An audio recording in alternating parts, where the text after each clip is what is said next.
Hi, my name is Brandon Homan, aka the Voicest, and welcome to IPA Episode 2.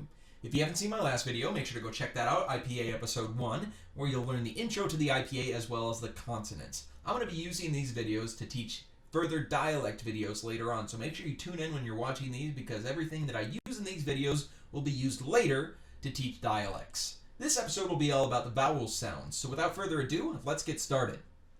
IPA International Phonetic Alphabet, and not the beer. Sorry to be a buzzkill. Episode 2, we're going to be talking all about vowel sounds. These are a little bit more complicated than the consonant sounds because there's a bunch of new symbols as well as symbols that you already know but are making different sounds than what you'd expect. So let's take a look at our first lesson. Our first lesson will be the single syllable sounds. These are one symbol that represents one vowel sound. We will talk about diphthongs here in a little bit, but first let's start with this a little bit easier section. The lowercase e, when written in the IPA, actually makes the A sound, as in make, or bake, or take. It's a little bit contradictory to what you've been taught since preschool, but you know, E it represents a bunch of different sounds, but in the IPA, it always makes the A sound. Lowercase I makes the E sound. So words like C or B or squee, I don't think that's a word. You always, when trying to write those sounds out in the IPA, you always put a lowercase I. Now, the next one is the only capital letter that exists in the IPA that I can think of off the top of my head. The uppercase I makes the I sound, as in bit or quit or forget. I think it might be forget, which would be a different symbol. I'd have to look that one up. Anyway, so anytime you have the I sound in the IPA, you're always going to put that capital I. Next one you already know. Congratulations. The O will always make the O sound. Anytime you have the O sound in the IPA, you will just put an O. Pretty easy. Next one is a little bit weirder because it depends on which font you use if you're typing it on the computer. Some fonts will always give you this type of A right here, the little fancy A that you see in fancy speech. This father A, the ba as in ah, that ah sound will have to be represented by this type of A here.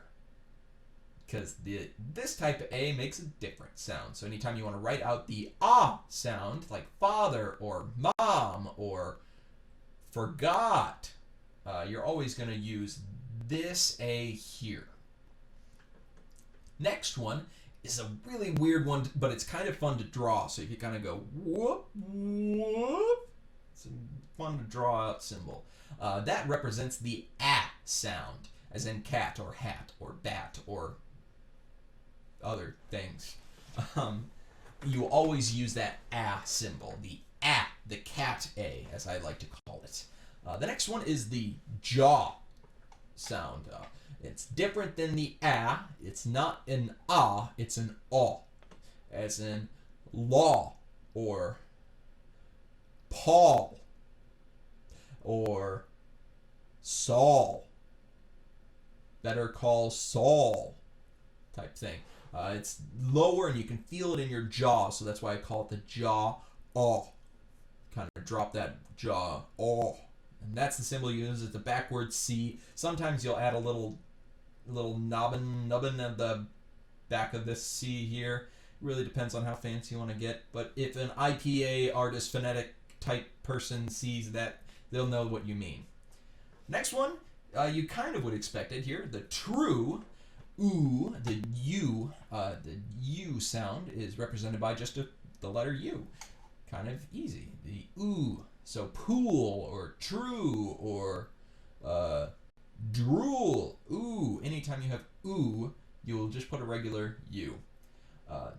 I talked about schwas a little bit in the last video, but this one I'm going to get a little more intense because there are two symbols that represent the sound, as in that type thing. When you have the schwa, it's always going to be an unstressed And it gets a little complicated. Multi-syllable words have different stresses in them. Like in the word about, you don't go about, you go about. That's how you say that word.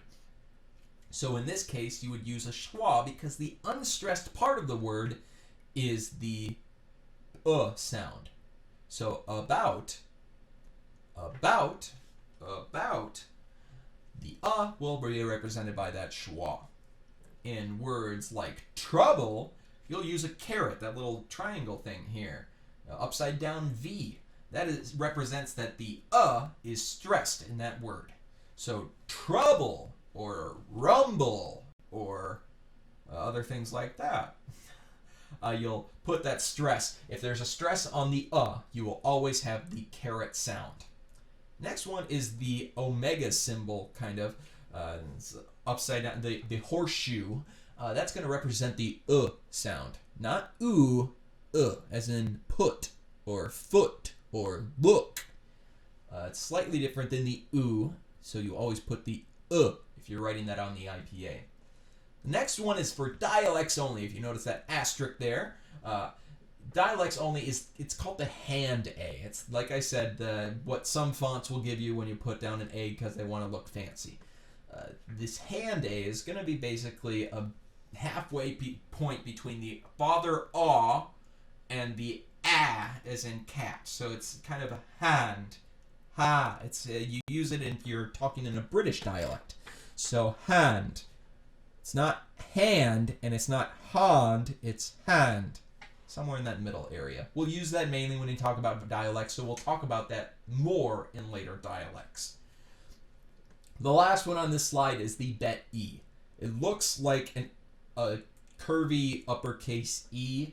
It's just basically anytime you have the sound, like forget, like I forgot earlier, but forget will be represented by that 3, or the E. It's like a backwards 3 or a fancy curvy E. I don't know.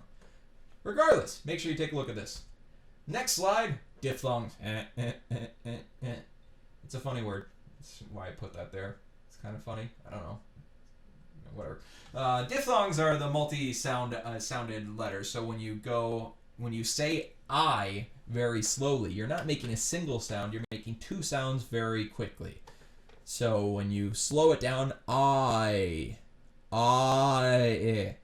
kind of is represented by that right there. So you have the father A and the I. So ice. It's a little weird, but you'll get used to it. Same goes for the ow sound. Anytime you have the ow sound, you'll use the because that's what you're making. So if you say it really slowly, ow,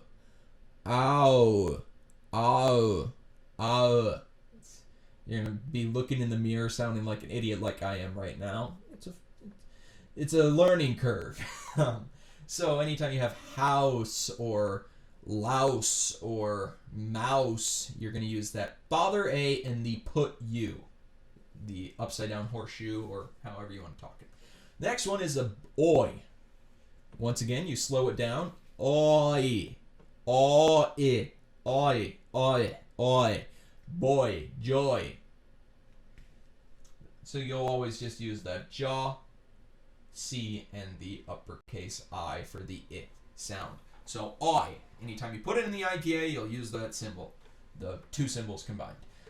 Anytime you have the U sound, like I said, the fluid J in the first video, anytime you have that y, u, you'll put those together to make the U sound, as in you, the word you. Pretty easy, huh? All right. Now, this is the hardest part about the IPA, kind of. The R. Figuring out how to use them. They're complicated. I'm sorry. There is 4 different representations of the letter R, or the sound the R makes. Why? Because IPA sometimes gets a little complicated, but once you know it, you'll get used to it, I promise. So, like I say here, these are just quick examples. I'm going to go into further detail to talk about them because, like I said, they get a little complicated. So just take a quick look here. The one that you want to note is the literal 3 is actually going to make the sound, and we'll use that in a dialect video, so I won't talk too much about it right now. Let's go with the first one. It's the schwa with a little tail, after. Like the schwa in general, the sound, this goes by the stress and unstressed versions. So this is very similar to those rules. This makes the sounds, but it's the unstressed side. So anytime you have after, or internet, or center, or flowers, you notice how the stress of the word of these multi-syllable words is not on the ergo you're going to use that schwa with the tail. Next one. This is the 3 with the tail. This is for the stressed versions of the So nerve, or earth, or rehearse, you'll use those symbols because it's on the stress of the word. This is the dialect one. This is one that you'll probably use the least. Sometimes you'll use it, most commonly found in the British dialect, but other ones use it as well. We'll talk about those in those videos. But for right now, just think of it as the saying bird with the British dialect. Bird, or turd, or third. Kind of pronounce the R, but you don't really pronounce the R. It's a weird in-between thing once again. I don't know. Like I said, we'll talk about it more later. The last one is the one that you'll use the most common. It's just a regular R. Anytime you have it mid word, or anytime you aren't making the specific sound, you'll use a regular R. Frame, arrive, care, very, thrill, there. You're not making the sound specifically, you'll use the regular R. When in doubt, use the regular R unless it's at the very end and you make the sound specifically, like after. This is your consonant guide. Make sure you take a look at it. Like I say, pause this video and write them down, y'all. Hippie. I don't know why I said hippie. That's weird. Whatever. Take a picture of this. This is your basic guide. Anytime you're having issues, come back to this. Also, if you have any questions, I forgot to mention this in my last video. If you have any questions about the IPA, don't be afraid to put them down in the comments section, and I'll try my best to answer them in the next video or in the comments itself. So that's pretty much all I got for this video. So thank you for watching. I really appreciate it. If you like this video, please like it and subscribe it. Subscribe to my channel. I have lots of more content coming out here as quickly as I can to talk more about the IPA, as well as I think I'm going to start working on my first dialect videos sometime next week. But we'll see. It's fingers crossed. I got to make sure I got at least 2 more IPA videos before I can start that first dialect, which is yet to be determined. I will probably, in the next video, post a list in the description about what dialects I want to choose from to go first. So if in my next video I will talk about this more, but I will allow, if you want to vote in the comments about what dialect you want to see first, I will give you a list of options and we'll see where it goes from there. Let's go back to this view here. There we go. Thank you for watching. I don't know why it looks like that. There we go. That's a little bit better. Thank you for watching this video. I have lots more stuff coming, and I can't wait to see you all in my next video. Thank you once again, and I'll see you later.